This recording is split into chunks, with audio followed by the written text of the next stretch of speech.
Welcome to day one of the challenge. You made it. Let's answer the question of the practice problem that you got for your day one challenge. This is an SN1 reaction.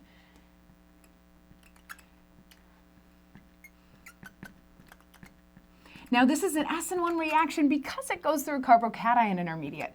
Let's just draw a general mechanism for an SN1 reaction. We have some kind of alpha carbon that's typically tertiary or secondary with a leaving group. This leaving group will leave, and then we will form our carbocation. This is an empty p orbital, so this carbocation is flat. There's 3 electron domains, so it is flat. The nucleophile will then add to our carbocation, and then we will end up getting our desired substitution product. Let's now go over your specific problem that you had.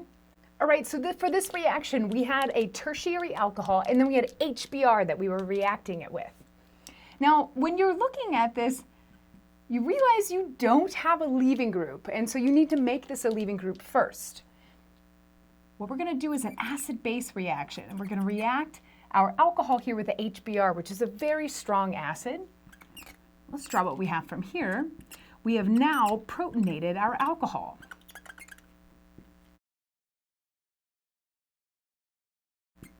Now we're going to make our leaving group leave.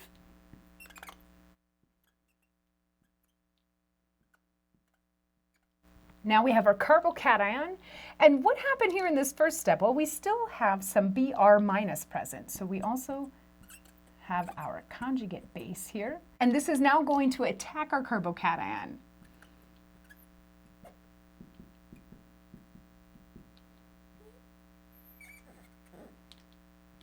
All right, and let's draw our product from here. I always like to draw what didn't change. And now we have a bromine that was added. Now let's talk some about the stereochemistry of this specific reaction. We started out here as optically active, and the stereocenter that is on this compound is just this one. So there's only one chiral center, and this chiral center is S on this stereocenter. Now, when we do an SN1 reaction, remember that we're going through a flat carbocation intermediate. This means the bromine can add above and below.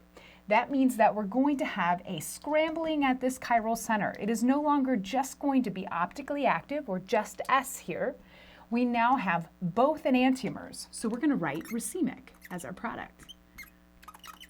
I'll make one more note here. The carbon that has the dimethyls, it kind of looks like it could be chiral, but check it out. It's got 2 methyl groups on it. Has to have 4 different groups to be chiral. So here's our product for our SN1 reaction. That was your day 1 challenge. Now let's get into the bottom part of our reaction sheet. All right, let's go over our reaction sheet. So for an SN1 reaction, the stereochemistry at that alpha carbon, the one with the leaving group, if it's chiral, then it racemizes, or the other word you can use is scrambles. So you might write scrambles on your piece of paper, which is fine. We start with R or S. We're going to then get both R and S. Regioselectivity. Now, we always have our leaving group and that carbocation. What happens, though, is we can get carbocation rearrangements.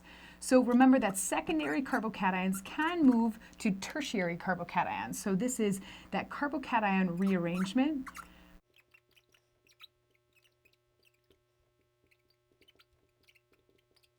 For solvents, we're going to be using polar protic.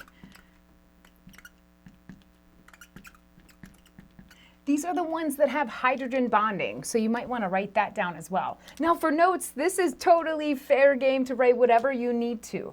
You might find yourself writing, hey, I need a good leaving group.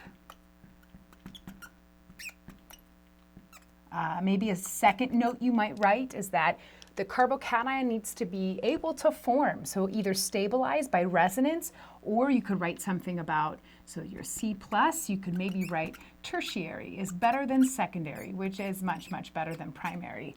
And the methyl carbocation does not form.